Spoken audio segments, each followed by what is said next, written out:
Hello दोस्तों। उज्जैन के एक संकरी सी गली में जहां मकानों की दीवारें धूप में तपती थी और गलियों में नालियों का पानी बहता था, वहीं एक छोटा सा किराए का मकान था। विवेक गुप्ता का घर। उसके पिता नहीं थे। माँ विमला दिन रात सिलाई करके जैसे तैसे 2 वक्त की रोटी जुटाती थी। विवेक बचपन से ही पढ़ाई में तेज था, लेकिन हालात ऐसे थे कि किताबों के पन्नों से ज्यादा चूल्हे की आग और खाली पेट की चिंता दिखती थी। फिर भी वह हार मानने वाला नहीं था। स्कूल के बाद वह दूध की डेयरी में काम करता और रात को एक मेडिकल स्टोर में शिफ्ट करता। माँ, एक दिन मैं इतना बड़ा आदमी बनूंगा कि लोग मेरा नाम लेकर अपने बच्चों को प्रेरणा देंगे, विवेक अक्सर कहता। विमला बस उसकी आंखों में देखती और भगवान से उसकी सलामती मांगती। कड़ी मेहनत के बाद विवेक को उज्जैन यूनिवर्सिटी में एमबीए में दाखिला मिला। कॉलेज में उसकी मुलाकात हुई कोमल अग्रवाल से। कोमल सुंदर थी, तेज तर्रार और सबसे बड़ी बात, अग्रवाल ग्रुप ऑफ कंपनीज की इकलौती वारिस थी। शुरुआत में कोमल ने विवेक की गरीबी पर ध्यान नहीं दिया, लेकिन जैसे जैसे दोनों की दोस्ती बढ़ी, कोमल को विवेक का आत्मविश्वास और बातों का तरीका भाने लगा। धीरे धीरे दोस्ती प्यार में बदल गई। विवेक को भी पहली बार जिंदगी में ऐसा लगा कि कोई उसे बिना उसकी गरीबी के देख रहा है, लेकिन यह सपना बहुत देर तक टिक न सका। एक दिन कोमल के पिता ललित अग्रवाल को इस रिश्ते की भनक लगी।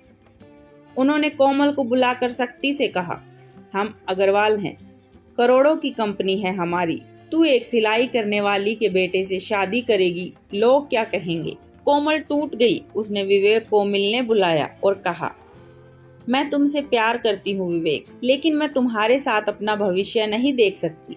मेरी फैमिली, मेरी सोसाइटी, सब कुछ खत्म हो जाएगा। विवेक चुप रहा। उसका गला रुंध गया, लेकिन उसकी आंखें बस एक बात कह रही थी, तू मुझे मेरी गरीबी के कारण छोड़ रही है ना?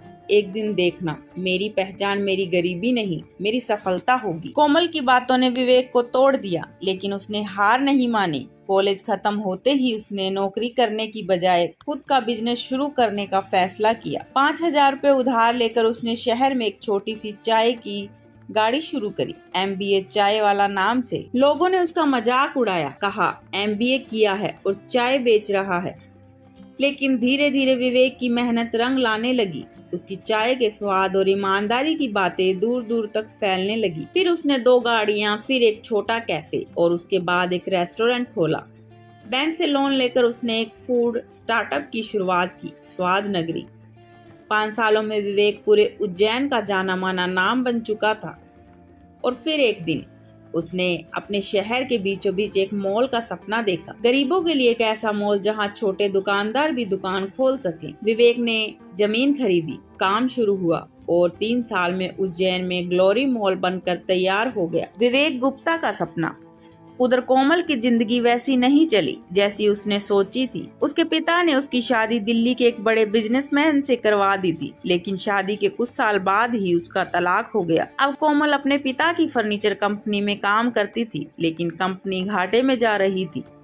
तब ललित अग्रवाल ने उसे उज्जैन भेजा, नए मॉल ग्लोरी मॉल में स्टॉल लगवाने और आउटलेट लेने के लिए। कोमल उज्जैन पहुंची, मॉल देखकर दंग रह गई। जब उसने अंदर एंट्री की तो जगह जगह पर बड़े पोस्टर लगे थे, Vivek Gupta from struggle to success. वह चौंक गई। क्या ये वही विवेक है, वो जिसकी आंखों में जुनून था, वो जो गरीबी में भी बड़े सपने देखता था? उसे यकीन नहीं हुआ। फिर ऑफिस रिसेप्शन पर पूछा, इस मॉल के ओनर से मिलना है, मिस्टर विवेक गुप्ता। मैनेजर बोला, मैडम वो मीटिंग में है, आप चाहें तो वेट कीजिए। थोड़ी देर बाद दरवाजा खुला और एक शानदार सूट में आत्मविश्वास से भरा व्यक्ति बाहर आया। विवेक गुप्ता। कोमल उसे देखकर खड़ी रह गई, आंखें नम हो गई। विवेक ने भी उसे देखा, पल भर को ठिठका, लेकिन फिर मुस्कुराया। एक सभ्य मुस्कान जिसमें न घमंड था न दर्द, सिर्फ संतुलन। कैसी हो कोमल? उसने पूछा। कोमल कुछ बोल नहीं सकी। कोमल ने अपने आंसू पोंछे और कहा, मैंने तुम्हें बहुत गलत समझा था विवेक।